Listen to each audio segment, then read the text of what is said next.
pessoal, tudo bem? Hoje vai ter continuação do nosso curso Filosofia Política. Agora sim a gente já vai entrar em alguns filósofos. Nós vamos mergulhar no pensamento grego. Quem lembra da aula passada já está esperto que a filosofia e a política se confundem no seu nascimento. Digo, a política enquanto capacidade de refletir sobre o bem público, sobre a melhor organização coletiva. Essa reflexão sobre o melhor viver, como melhor organizar a sociedade, surge na Grécia, se confunde com o surgimento da filosofia, e a gente vai estar adentrando agora nesse mundo grego, em especial com dois filósofos principais, Platão e Aristóteles. Platão vai escrever o livro A República, Aristóteles vai escrever o livro A Política, e em ambos os casos eles vão refletir sobre o bem público, sobre como organizar melhor a sociedade, a coletividade, sobre a polis, sobre a virtude humana a partir desse preceito coletivo. Mas não só iremos ver Platão e Aristóteles, veremos também os sofistas. Os sofistas foram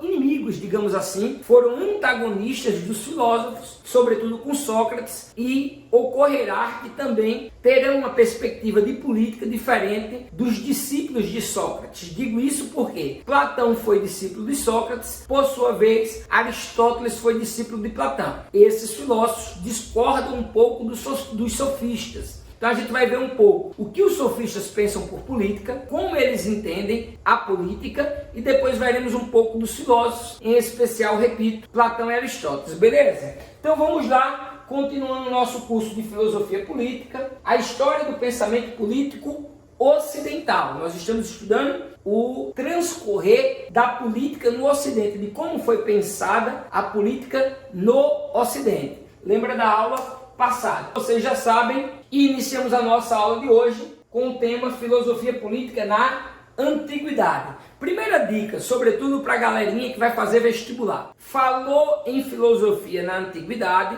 não tem o que se pensar muito, vai logo para a Grécia.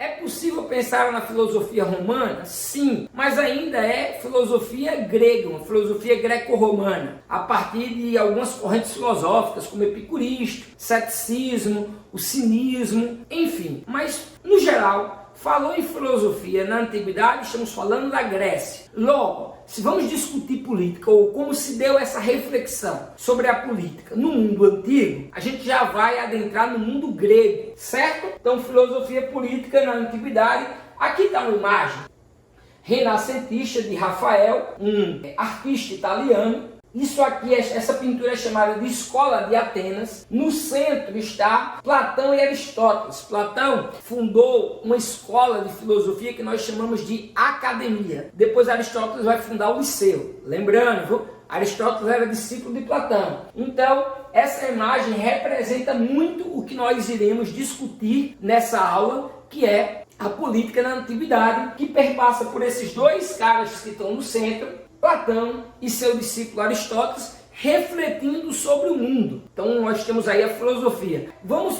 partir do pressuposto que a filosofia é o conhecimento que vai refletir o mundo, tentar explicar a realidade a partir da razão, de forma racional e sistemática. O que esses filósofos vão fazer para esse curso é importante é refletir sobre política. Eles vão refletir sobre inúmeras outras coisas, sobre a verdade, sobre a lógica, sobre o bem e o mal, sobre a ética, mas o que nos cabe aqui é saber qual foi a reflexão desses filósofos acerca da política. E a política na Grécia Antiga era feita nos espaços públicos, nas ágoras. Lembrem da aula passada. Os gregos, a ideia de filosofia e de política se confunde muito, porque os gregos praticavam a filosofia e a política em locais públicos, nas praças públicas chamadas de ágora. Aqui é uma representação boa desse debate que vai ser feito sobre diversos assuntos, e aqui em especial sobre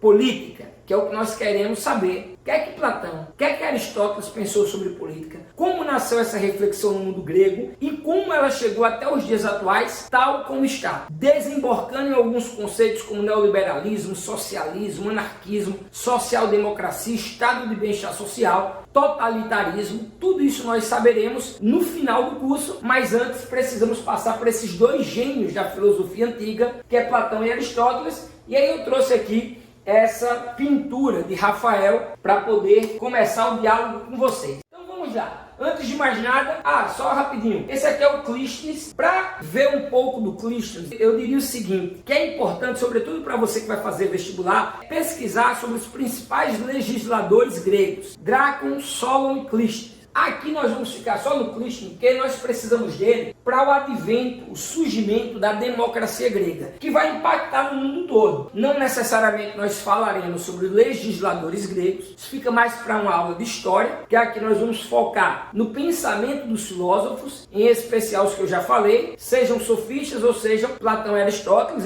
os filósofos que pensaram a política nesse momento histórico, mas para isso precisamos dialogar sobre a democracia grega. Então vamos lá. A reflexão acerca da política na antiguidade, isto é, o surgimento da filosofia política, nos remete obrigatoriamente aos gregos, já falei isso. Quem vai pensar o mundo de forma racional e tentar explicar a realidade que não de forma mitológica são os gregos. E eles vão fazer isso inclusive com a política. A isso nós chamamos de filosofia política, a tentativa de explicar a política de forma racional. A filosofia ela nasce rompendo com o conhecimento mítico.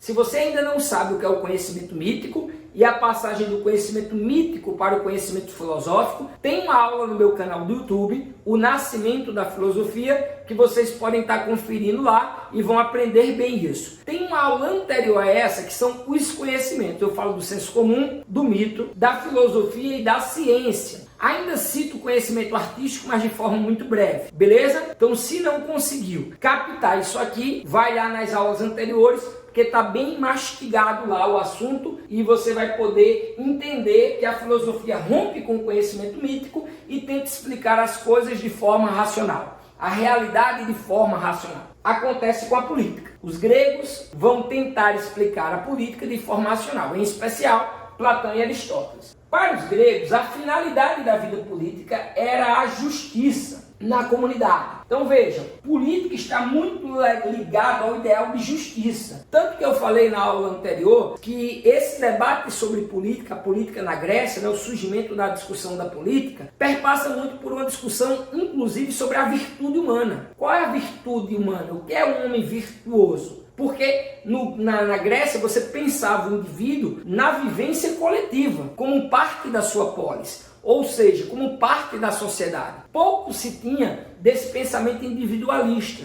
que é muito dos dias atuais, ok? Sempre pensa nos gregos a partir de uma perspectiva do indivíduo ser parte da polis, ser parte da sociedade. Em busca deste objetivo, na Grécia Antiga, por volta de 508 a.C., surgiu na cidade de Atenas um novo sistema político, a democracia. Olha, para quem vai fazer o Enem, desconheço a prova do Enem que não caiu pelo menos uma questão sobre o advento da democracia. Quase impossível. E quando ela não cai na sua origem, ela cai nos dias atuais, aí ela cai geralmente ali no iluminismo, que os filósofos retornam a esse debate e aperfeiçoam esse debate, beleza? Ou aprofundam esse debate. O verbo aprofundar é melhor nessa ocasião. Eles aprofundam o debate sobre democracia, que é a democracia que nós tomamos como parâmetro para o mundo todo ou para a maioria dos países ditos países civilizados. Essa discussão de civilização é uma discussão muito complexa, mas para os países ditos civilizados ou para o mundo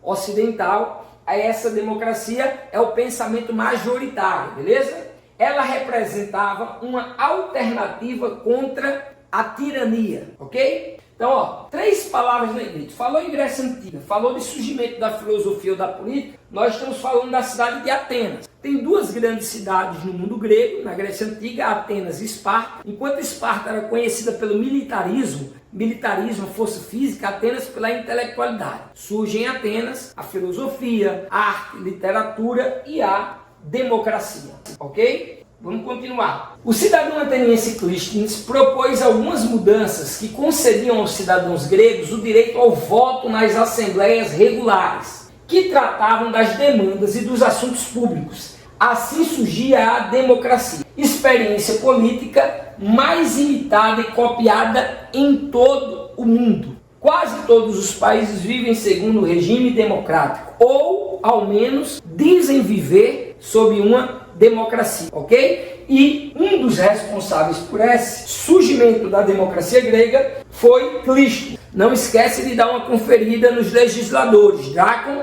e Solon, beleza? Os maiores legisladores gregos. Para Clístenes conceder que todo cidadão grego possa participar da vida da polis, votar, escolher o que melhor lhe atende, o que melhor lhe parece para a polis, foi preciso toda uma constituição, e aí é importante dar só uma olhadinha lá em Drácon e em Solon. Agora vejam, esses cidadãos gregos que passam a ter direito a voto, não são todos, e nós veremos isso a seguir. Está aqui o Clístenes.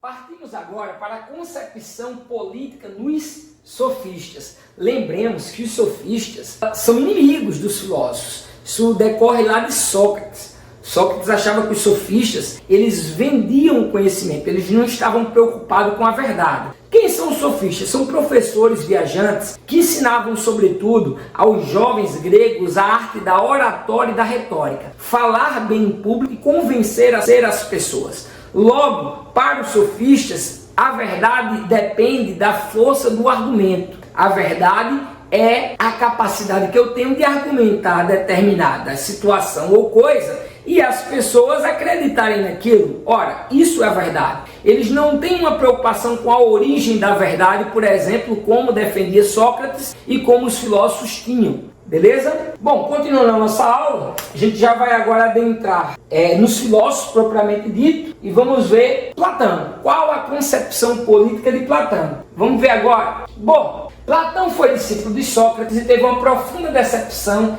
em relação aos ideais democráticos. Para ele, a democracia foi corrupta e injusta no episódio da execução de Sócrates. Para você que não sabe ainda, eu coloquei aqui uma imagem, deixa eu abrir ela. Aqui é a imagem sobre a acusação e condenação do filósofo de Sócrates, que morreu condenado a tomar um veneno chamado cicuta. Quer saber um pouco mais sobre a condenação de Sócrates? Primeiro tem um livro bacana do próprio Platão. Lembrar que Platão era um discípulo de Sócrates. Por sua vez, por exemplo, Aristóteles era discípulo de Platão. Então nós temos aí quase que um discipulado. A gente vai estar estudando Platão agora. Depois a gente já vai ver a concepção política de Aristóteles. Então, em ambos os casos, a gente vem desde lá de Sócrates, que foi o primeiro filósofo a ter conflito com os sofistas.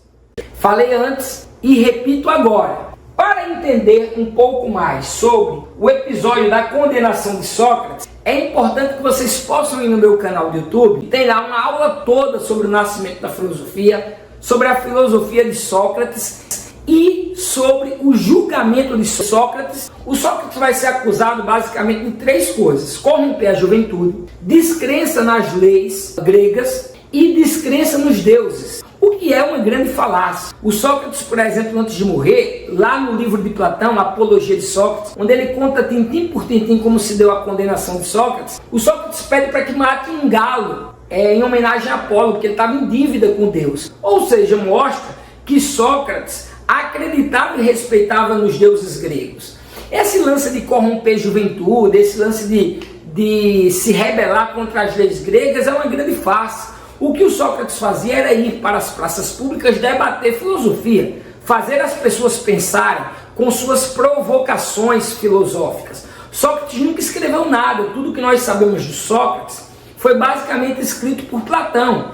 Então, assim, o pensamento de Sócrates, a filosofia socrática de interrogar, de questionar, de levar as pessoas a pensarem, representava um perigo para o poder político da Grécia Antiga. E aí não vai dar outra, vão condenar Sócrates à morte. Platão fica extremamente decepcionado com a democracia e com razão, porque para Platão, esse episódio da condenação e morte de Sócrates representa tudo de ruim que há no ideal democrático, que é você entregar a direção da polis, o futuro da polis, o futuro da sociedade, as leis da coletividade, a organização coletiva, para uma maioria que não conhece a realidade tal como ela é. Isto é, para os filósofos, a realidade é alcançada através da razão. Em Platão, poucos conseguem enxergar a realidade de forma racional. Logo, você não tem como dar o poder para os muitos. Democracia significa o poder de muitos. Demos significa muito. Cracia, explicamos na aula passada, vem do grego kratos, que significa poder, governo. ou seja, o governo, o poder de muitos. Platão diz, como assim a gente pode dar o poder para muitos, se esses muitos não têm a capacidade de pensar racionalmente, de enxergar a realidade tal como ela é? Vejam o que aconteceu com Sócrates, nada mais é do que a democracia sendo posta em prática, matando uma pessoa inocente que quis fazer as outras pessoas pensarem de forma diferente. O que diríamos hoje? Pensar fora da caixinha. Logo, para Platão, a democracia ela deve ser extirpada. A democracia é negada por Platão. Então a gente já começa aqui com um filósofo que, além de discordar dos sofistas, e a gente falou bem dos sofistas, ele discorda de um sistema político que surge na Grécia e que serve como experiência para o mundo todo hoje, que é a própria democracia, o próprio ideal democrático. Platão diz, isso não serve. É lógico que isso não serve. Como a gente pode entregar o poder, entregar a organização social para os muitos, se esses muitos não têm o conhecimento da coisa em si, não conseguem enxergar as coisas de forma racional? Então o episódio de Sócrates marca para Platão a decadência do ideal democrático. Então lembra, quer saber mais um pouco sobre a morte e condenação de Sócrates? Vai na nossa aula lá do YouTube, que tem tudo bem mastigadinho, bem explicadinho para vocês. Canal é Hugo Brandão, está na aula Filosofia Antiga. Tem a aula O Nascimento da Filosofia, que eu trato sobre o rompimento do conhecimento mítico e o surgimento da filosofia, dos pré-socráticos. Depois eu vou para a Filosofia Antiga, já iniciando com Sócrates. Lá eu trato de forma mais aprofundada sobre o julgamento e condenação de Sócrates, e lá tem uns exemplos legais, não deixa de conferir essa aula. Aqui, o que nos preocupa hoje é, ou melhor, o nosso objeto de estudo é o pensamento de Platão acerca da política. Por que eu estou trazendo Sócrates? Porque Platão rejeita a democracia, e reafirmo, ele rejeita a democracia porque o episódio da morte de Sócrates, para ele, simboliza a decadência democrática, que a democracia não serve, porque não dá para dar poder para os muitos que não têm capacidade de enxergar a realidade de forma racional. Vamos continuar. Sobre política, que é o objeto de estudo desse curso, a reflexão de Platão foi descrita em sua obra denominada A República. Essa obra, A República, foi o primeiro tratado filosófico no qual se trata especificamente sobre política, claro, também sobre justiça. Platão, nesse livro, idealiza como seria uma sociedade justa. E aí ele vai refletindo sobre política. Falei anteriormente e vou repetir agora. Falar de política e justiça na Grécia é muito próximo. Por quê? Quando você pensa política, você pensa qual é a cidade mais justa, a forma mais justa de se organizar a sociedade, inclusive para os gregos. Pensar política é também pensar a virtude humana, a virtude do próprio indivíduo, que é um indivíduo virtuoso. E lógico, essa virtude do indivíduo está ligado ao bem coletivo, à justiça da polis, à justiça na sociedade. Então Platão, no livro A República, vai escrever sobre isso, idealizando como seria uma cidade justa. Qual a melhor forma de organização política de uma cidade? É interessante porque nesse livro, lembra, eu já disse dois aqui, o livro Apologia de Sócrates, que Platão conta como foi a condenação de Sócrates, e aqui vai a segunda dica de leitura, A República. É onde Platão fala sobre o mito da caverna, extremamente conhecido. Essa palavra mito vai ficar cada vez mais em desuso, porque na verdade trata-se de uma alegoria. Platão, no mito da caverna, é como se ele narrasse a história do próprio Sócrates. Segura aí que eu falo já sobre isso. Vamos lá. É nessa mesma obra que ele fala sobre o mito da caverna, no qual descreve a distinção entre duas realidades, ou entre dois mundos, o mundo dos sentidos e o mundo das ideias, expondo sua principal teoria, que será a base para entendermos sua reflexão no que tange à política. Qual é a principal teoria de Platão? Platão, para explicar a realidade, ele divide ela em duas: mundo das ideias e mundo dos sentidos. O que é o mundo das ideias? O mundo perfeito, real e verdadeiro. O que é o mundo dos sentidos? O oposto, o mundo imperfeito, irreal e falso. Então, olha, como se explica as coisas em Platão? Tudo, absolutamente tudo que nós quisermos explicar em Platão, nós temos que lembrar que Platão dividia a realidade em duas. Para Platão, a verdade, a racionalidade, o conhecimento está no mundo inteligível. Dizer que 1 mais 1 é 2 é mundo das ideias. Matemática é pura ideia. Em contrapartida, um objeto com outro objeto, aqui é mundo prático, é mundo dos sentidos. Para Platão, tudo que está à minha volta, tudo que eu estou vendo, sentindo, tudo que eu estou tocando é meros sentidos, é passível ao erro, porque o mundo dos sentidos é imperfeito. Só é possível alcançar a verdade de fato no mundo inteligível, no mundo das ideias. Logo, uma dica aí para Enem, para quem quiser entender Platão aí que está fazendo mestrado, doutorado, quer entender um pouco dos escritos de Platão. Lembra sempre, o Platão ele nega os sentidos. Já vou dar a dica de Aristóteles, viu? Platão nega os sentidos, Aristóteles valoriza os sentidos. Mas a gente fala daqui a pouco de Aristóteles. Vamos voltar para Platão. Ora, por que Platão nega os sentidos? Porque para Platão os sentidos nos enganam. A verdade das coisas está no mundo das ideias. Vou dar um exemplo assim bem geralzão. Quando você vê o Sol, você vê ele maior ou menor do que a Terra? Vê ele menor. Racionalmente, cientificamente, nós sabemos que o Sol é bem maior. Ou seja, eu estou te dando um exemplo de que os teus sentidos te enganam. Aí Platão, está vendo aí? Os sentidos nos enganam. Não dá para confiar nos sentidos. Só dá para confiar no mundo das ideias, no mundo inteligível. Muitos ou poucos têm acesso ao mundo inteligível segundo Platão. Pouquíssimos. Para Platão, poucos são aqueles que são capazes de enxergar o mundo das ideias. Enxergar as ideias verdadeiras, o conhecimento verdadeiro.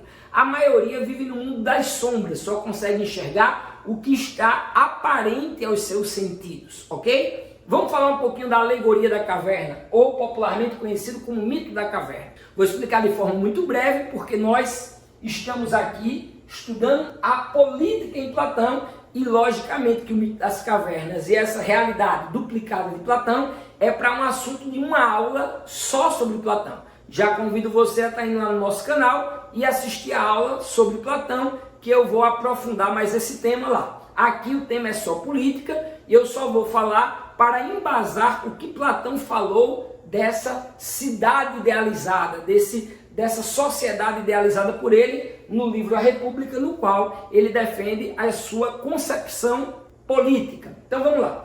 No mito da caverna é simples, as pessoas estavam aprisionadas de uma caverna e só enxergavam a parede da caverna. Um consegue sair e ir ao mundo lá fora, que é o mundo real, perfeito, verdadeiro. Quando chega lá no mundo lá fora, percebam que para enxergar precisa se adaptar, é um longo caminho doloroso para chegar lá fora. Quando ele vê a realidade como ela é, ele volta para contar. Só que as pessoas enxergavam na parede da caverna as sombras do que passava na frente da caverna. Ora, o sol batia, então, por exemplo, passava um animal. A sombra desse animal era projetada lá na parede. E todo mundo via aquela projeção do animal. Aquela projeção está andando, tá se movendo. Para as pessoas que estão aprisionadas, que passavam a vida toda achando que aquilo era verdade, para elas aquilo é verdade, ponto. Aí chega alguém e diz, não, cara, isso não é verdade, a verdade está lá fora. Só que para ir lá fora tem que passar por todo o processo doloroso, que é o próprio processo do conhecimento. Quem conseguiu fazer esse percurso, por exemplo, foi Sócrates. Sócrates viu uma realidade que estava para além das sombras das aparências. Estava além do que as coisas aparentam ser. Era a verdade do mundo inteligível. O que é que aconteceu com ele? Ele voltou para contar, as pessoas não acreditando nele, julgaram que ele era louco e o mataram.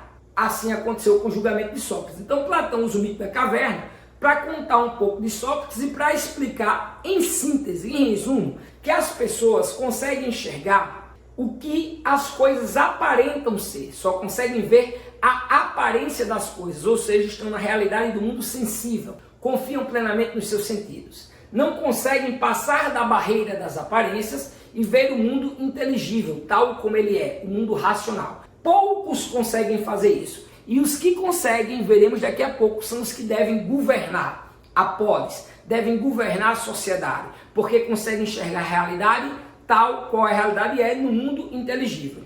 Então lembrando, Platão divide a realidade em duas, mundo das ideias e mundo dos sentidos. O mundo das ideias, o mundo perfeito, o mundo dos sentidos, o mundo imperfeito. Só consegue ver além das aparências, o mundo das ideias. Só uma dica, para Aristóteles não se divide nada da realidade. A realidade é uma única realidade, que é essa aqui, e deve ser explicada nesta realidade, ok? Espera que a gente vai chegar em Aristóteles, eu só estou colocando isso para você sempre ficar fazendo contraponto entre Platão e Aristóteles, sobretudo para quem vai fazer vestibular, e mesmo para os mestrandos e doutorandos que aqui estiverem, esse debate sempre, mas sempre é feito de contrapontos entre um filósofo e outro, por isso que eu estou adiantando e falando um pouco também sobre Aristóteles. Vamos continuar.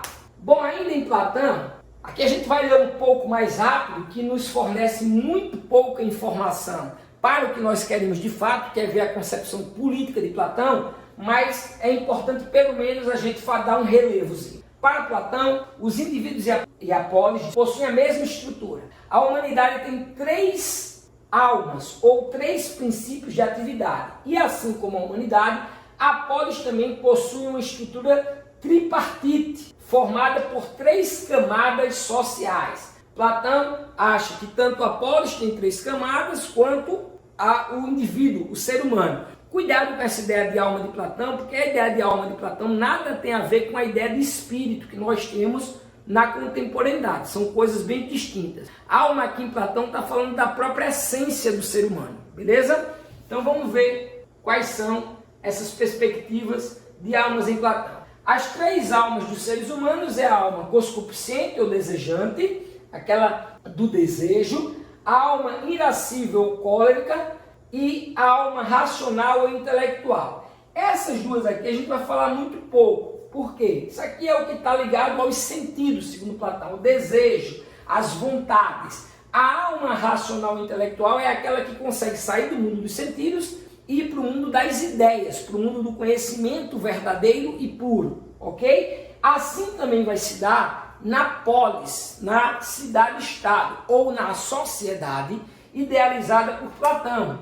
E vocês vão entender melhor aqui. Veja, para Platão existem classes sociais, que são essas 3 aqui, muito similar à ideia das almas no indivíduo, das almas ligadas ao desejo. A classe econômica dos proprietários de terra, artesãos e comerciantes, que garantem a sobrevivência material da cidade, e a classe econômica está desejante das suas próprias realizações pessoais, em especial questões materiais, por isso que está muito ligada àquela primeira alma, aquelas primeiras almas já que nós vimos. Vamos voltar, a classe econômica está ligada aqui, ó, a alma concupiscente e desejante, o desejo de bens materiais. A alma irascível cólerica está ligada, vamos voltar lá, à classe militar dos guerreiros, responsável pela defesa da cidade.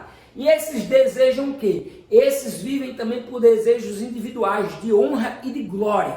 Olha a terceira, a classe dos magistrados, a mesma que na alma humana Platão chamou de racional e intelectual. A dos magistrados garante o governo da cidade sob as leis. Esses já pensam de forma mais racional. Para essa divisão de classes, o Platão vai propor uma proposta de educação que vai dividir os gregos entre essas classes. Cuidado, porque na contemporaneidade, dentro da sociedade que nós vivemos, na sociedade capitalista, as classes são divididas materialmente, são classes econômicas. Em Platão, não. O que vai estabelecer se uma pessoa é da classe econômica, militar ou dos magistrados, ou melhor ainda, vai governar a polis, é a educação que ele propõe. Vamos ver ela.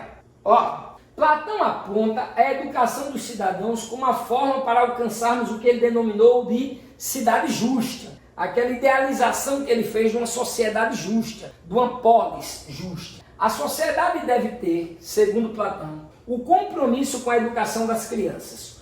Todos os agentes sociais são responsáveis, direto ou indiretamente, pela educação das crianças. Para Platão, já na primeira infância, a polis deve tomar para si o cuidado de todas as crianças, educando-as para as funções necessárias da cidade, para ser da classe econômica, artesão, comerciante, agricultor, ou da classe militar para proteger a polis, ou da classe dos magistrados, ok? Como é que a gente vai saber em qual local ou em qual classe cada cidadão grego vai ser? Segundo Platão, a partir do conceito da educação. Percebam, a educação de Platão é distinta do que nós promovemos hoje enquanto educação, onde cada família ou cada indivíduo é responsável por si mesmo, responsável pelos seus estudos, etc. Na ideia dos gregos, na perspectiva dos gregos, a criança ela pertence à polis. Toda a sociedade tem responsabilidade sobre a criança. Para um grego seria muito difícil, por exemplo, de perceber uma criança na rua mendigando e achar que aquilo não é problema dele, porque as crianças são problemas de todos, são responsabilidade, melhor, de todos da sociedade, de todos os membros da sociedade, beleza? É como se ele fosse parte da polis, parte dessa ideia e dessa construção de coletividade, ok? Para Platão, vão ter estágios na educação. Coloca todo mundo para estudar e veja, aqui todo mundo parte de uma mesma educação. Não é como hoje que a gente quer falar de meritocracia quando a gente não dá condições iguais. Não dá para falar de meritocracia quando um estudante estuda numa escola na qual faltam professores de matemática, de física, falta estrutura e outros têm toda a estrutura do mundo para estudar. Não dá para você competir em par de igualdade. Platão fala que a educação pode sim dividir a sociedade em classes à medida que todos tenham a mesma condição de competição, a mesma condição de educação, ok? Então veja, a partir de uma ideia de educação igualitária, onde todos têm o mesmo tipo de educação, todo mundo entra para estudar, as crianças. Todas as crianças já pertencem à classe econômica. Vão ser artesãos, comerciantes, agricultores, enfim.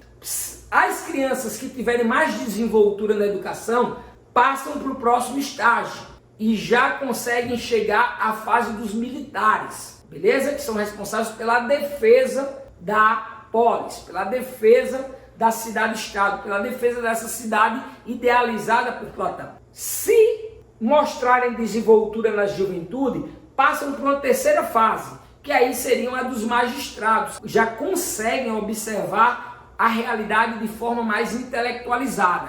Então, a forma de se definir em que classe vai se estar é a partir da educação. Se você passa de um estágio, você sai da econômica e vai para a militarizada. Se você passa do estágio da militarizada, você sai da militarizada e vai para a classe dos magistrados, que são responsáveis pelas leis da polis. E para Platão existe uma outra, vou chamar de classe, que está acima de todas essas, que é a do filósofo, que é aquele que tem a capacidade de enxergar o mundo das ideias. Vamos ver isso. Defendia um novo ciclo educacional, no qual os mais aptos passariam a aprender a filosofia, transformando-se por meio da educação em sábios, legisladores. Tornar-se-iam da classe dirigente os governantes. O governante deve ser um filósofo, o sábio. Assim, Platão defende o que denominamos de filocracia, o governo ou poder dos filósofos ou sábios. Era isso aqui que eu queria explicar. A partir desse novo ciclo educacional proposto por Platão,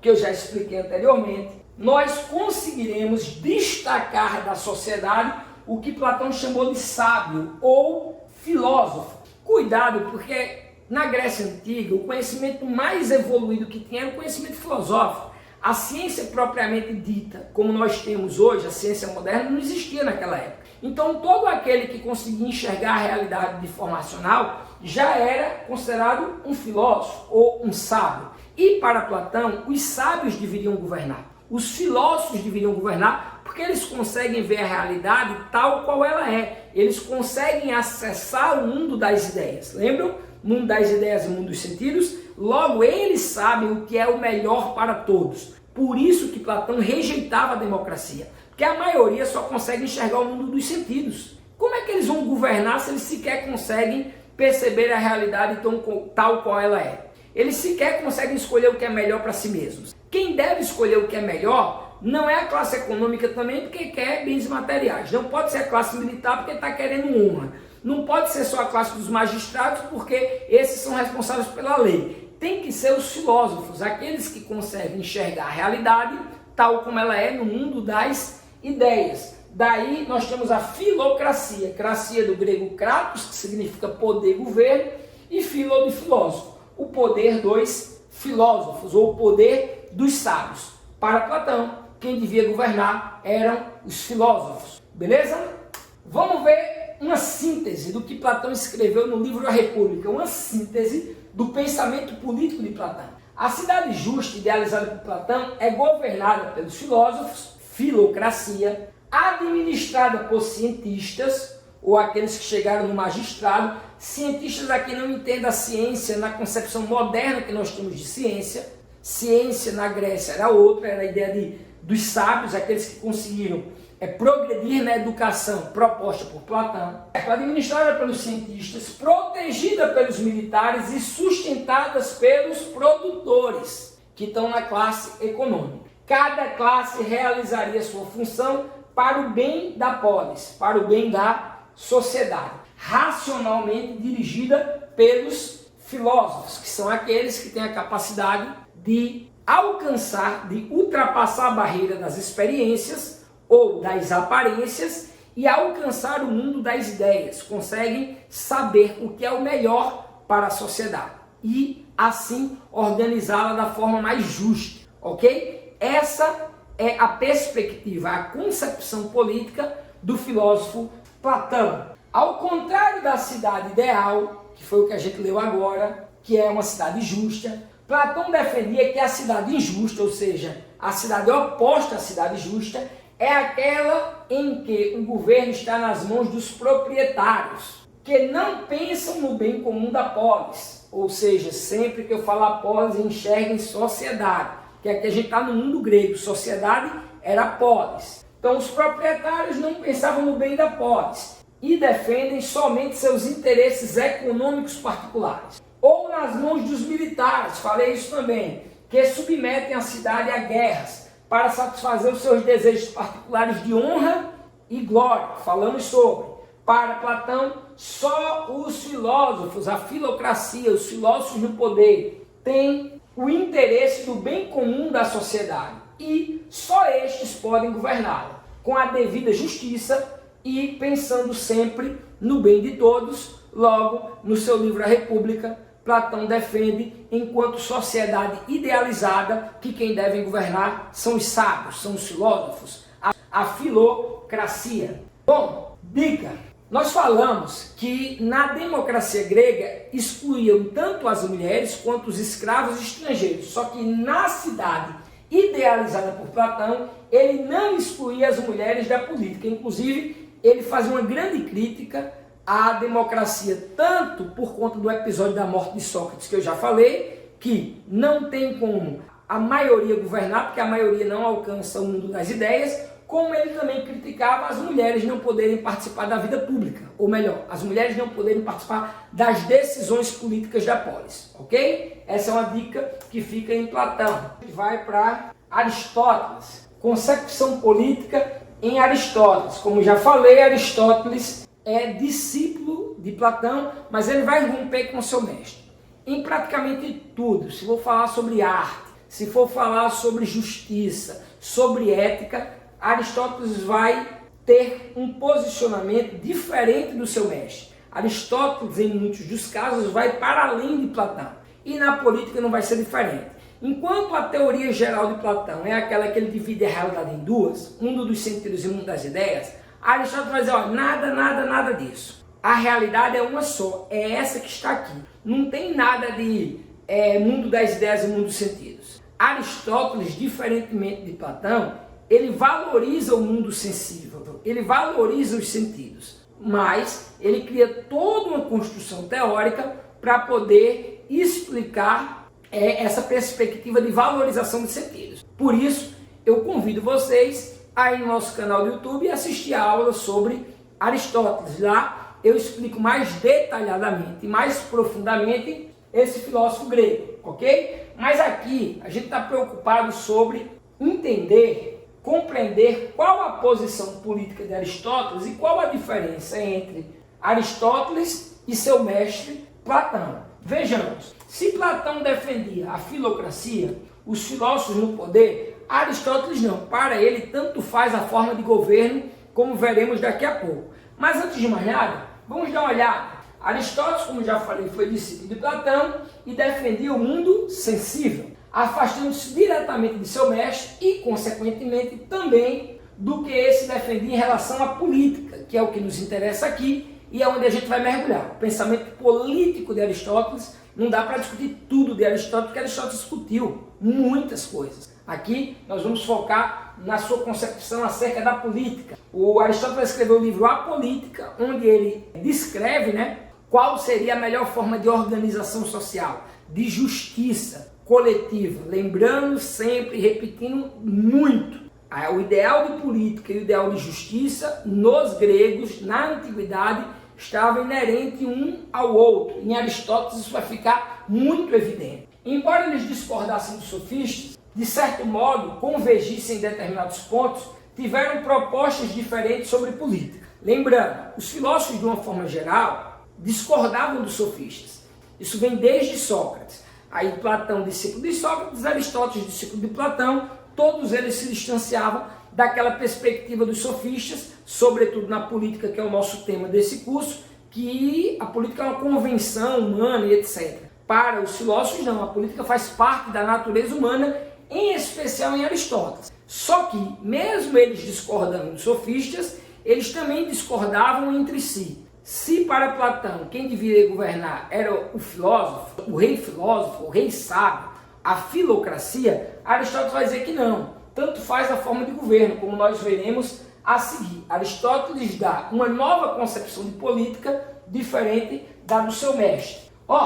Aristóteles se distanciou da teoria política do seu mestre e da dos sofistas. Contudo, assim como Platão, Aristóteles compreendeu que a reflexão filosófica sobre política perpassa por refletir sobre ética, sobre o ideal de justiça, inclusive.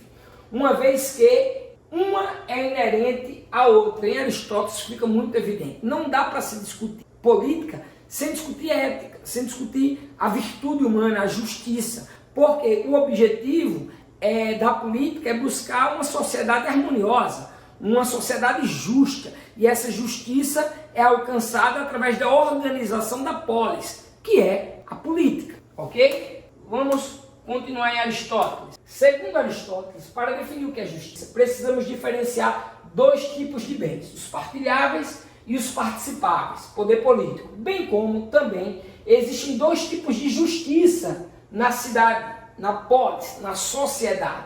A distributiva, referente aos bens econômicos, e a participativa, referente ao poder político. Logo, a cidade justa deverá saber diferenciá-las e realizá-las. O partilhável do participável, o distributivo do participativo. Vou dar um exemplo. Se tem um desastre natural, muita chuva, uma seca prolongada, a polis tem que garantir a comida aos mais pobres e, por sua vez, vender essa comida para os mais ricos, para poder se reorganizar. Porque trata-se de bens partilháveis e distributivos. Em relação ao poder político, que a gente discutiu muito na primeira aula, por exemplo, Aristóteles define ele como um bem participável, como uma justiça participativa. O poder político ele é participável, ele não é distribuível. Beleza? Isso é importante diferenciar para compreendermos a perspectiva política de Aristóteles. Para Aristóteles, o conceito de política não está só relacionado à ética, mas também ao conceito de felicidade. Segura aí. Que é alcançada coletivamente. Para os gregos é impossível pensar a felicidade de forma individual como nós pensamos hoje. É absolutamente impossível um grego discutir felicidade sem que seja coletivamente. Surge uma grande questão filosófica. É possível ser feliz sozinho? Ou melhor, é possível ser feliz sem que a sociedade também esteja feliz? O ideal de felicidade para o grego é conquistado no todo e não nas individualidades. Logo, uma discussão de política, uma discussão de organização da coletividade perpassa pelo ideal de felicidade, mas uma felicidade coletiva, não felicidades individuais como a gente tanto ostenta nos dias de hoje. Uma busca de uma felicidade individualizada, como por exemplo é muito corriqueiro no discurso neoliberal, que a gente vai estar estudando mais à frente. A cidade injusta impede que uma parte dos cidadãos tenha uma vida feliz. Isso só será possível na cidade justa. Na cidade justa, assim, os governantes estarão submetidos à lei, a qual deve estar acima de todos. Assim, idealiza-se uma Constituição. Percebam? Constituição. Que com Aristóteles idealiza-se uma lei magna para todos os cidadãos. É com Aristóteles que se idealiza o que nós temos hoje. Em 1822, o Brasil proclamou sua independência. Precisou, posteriormente, fazer de imediato o quê? Uma Constituição, uma lei cuja qual todos estivessem submetidos a ela. Isso não surgiu do nada, isso em qualquer país do mundo. Isso surge a partir dessa concepção teórica de Aristóteles, onde nós precisamos ter uma organização social que tenha ou dê condições de felicidade a todos os membros dessa sociedade, na qual existe uma lei que todos estejam abaixo dela, beleza? O ideário de Constituição começa com Aristóteles, todos submetidos à lei. Uma síntese aqui de Aristóteles, eu botei todo em negrito, tamanha a importância disso, já falei anteriormente e a gente vai repetir. Aristóteles defende o Estado como expressão máxima da felicidade coletiva.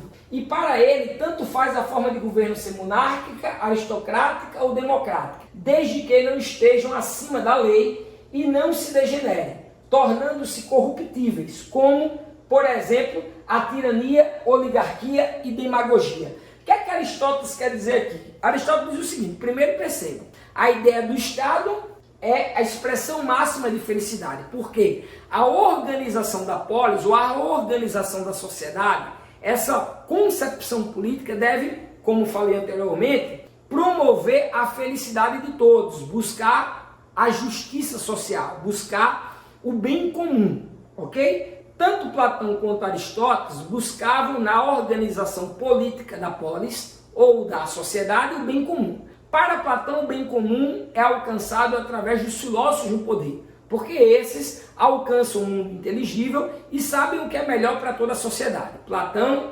negava a democracia. Já para Aristóteles, tanto faz, desde que o Estado promova o bem social, promova o bem comum. E tanto faz a forma de governo, pode ser uma monarquia, pode ser uma aristocracia ou pode ser uma democracia, desde que não se degenere, porque aí se torna uma cidade injusta. E aí, quando se degenera, quando se corrompe, o que era monarquia vira tirania, o que era aristocracia vira oligarquia e o que era democracia vira demagogia. Vamos explicar melhor isso? Vejamos. Para Aristóteles, tanto faz a forma de poder, democracia, monarquia ou aristocracia, desde que não se degenere. Quando a gente fala cidade justa, tanto faz cidade ou sociedade. Lembra-se que para Aristóteles, tanto faz a forma de Estado, desde que essa cidade justa, esse Estado justo, essa sociedade, vise o bem comum, vise a felicidade de todos. Caso contrário, ela se corrompe, ela se degenera. E o que era para ser o poder de muitos, democracia, lembre-se. Democracia significa poder, governo, demo muitos, poder de muitos. O que era para ser o poder de muitos se transformou em uma demagogia. O que era para ser o poder de um só, é possível um rei que governa a sociedade? Sim, desde que ele governe para o bem comum, para a felicidade de todos. Mas se ele se corromper, vira uma tirania, o poder para si próprio. Só exerce as suas próprias vontades para o seu próprio benefício e não da coletividade. Pode ser aristocracia, cracia, poder dos melhores. Aristocracia significa o poder dos melhores. Pode, desde que esses que são considerados e são aceitos como os melhores, e aqui tem inúmeros exemplos na história, governem para o benefício de todos. Porque caso se degenere, vira uma oligarquia. O que é uma oligarquia, professor? Qual a diferença de uma oligarquia para uma aristocracia? Oligarquia é um grupo que toma o poder e governa para si próprio. Por exemplo, um período da história do Brasil nós fomos governados por representantes de São Paulo e de Minas Gerais, o que ficou conhecido na política brasileira como política do café com leite. Grandes cafeicultores de São Paulo com grandes produtores de leite de Minas Gerais que se revezavam no poder, mas eles governavam para si próprios. E isso é um exemplo de uma oligarquia, ok? Que seriam exemplos do poder corrompido, degenerado, segundo Aristóteles. Repetindo, para Aristóteles, tanto faz a forma de poder, desde que vise o bem comum, a felicidade coletiva. Caso se corrompa ou se degenere, o Estado, ou aqui eu coloquei cidade, porque nos gregos a gente está falando da polis, né, grega, que são cidades autônomas, mas interprete isso como sociedade ou como Estado, pode ser democrático, monárquico ou aristocrático. Se corromper, pode da democracia virar uma demagogia, da monarquia virar uma tirania, da aristocracia virar uma oligarquia, ok? Finalizando Aristóteles, nós finalizamos toda a filosofia grega do pensamento político. Saímos desde os sofistas, que têm a ideia de que a política é uma convenção humana. Passamos para Platão e Aristóteles, filósofos que contrariam os sofistas, entendem que a política é parte da natureza humana e a cidade, a polis, a sociedade é parte desta natureza. Para Platão, o bem comum é alcançado pelos filósofos no poder. Para Aristóteles, tanto faz a forma de governo desde que vise o bem comum e que essa forma de poder ou todos estejam submetidos a uma lei maior. Surge aí a ideia de constituição. Então pode ser tanto como uma democracia, uma monarquia, uma aristocracia, tanto faz, desde que não se degenere. É o início, o pulsar do pensamento político ocidental. Daqui vão vir diversos pensadores. A gente vai entrar no mundo medieval na próxima aula e vocês vão ver dois pensadores que já pensam diferente, já pensam uma perspectiva mais cristianizada. Agostinho e Tomás de Aquino. Para quem é católico, Santo Agostinho e São Tomás de Aquino. Na Idade Moderna, os renascentistas vão buscar renascer essa filosofia que nós vimos aqui, a filosofia grega, e vão trazer à tona de novo pensamentos como o de Aristóteles e o de Platão. O próprio Agostinho e Tomás de Aquino vão cristianizar a teoria de Platão e Aristóteles. Então percebam, quando nós dizemos que os dias atuais nós vivemos segundo uma cultura greco-romana, é que esse pensamento de Platão e Aristóteles que nós acabamos de ver vai fundamentar todos os debates políticos até os dias atuais. Então temos muito a percorrer, só estamos no início. Espero vocês na próxima aula. O meu muito obrigado por vocês estarem comigo até esse finalzinho aqui. Espero que tenham gostado da aula.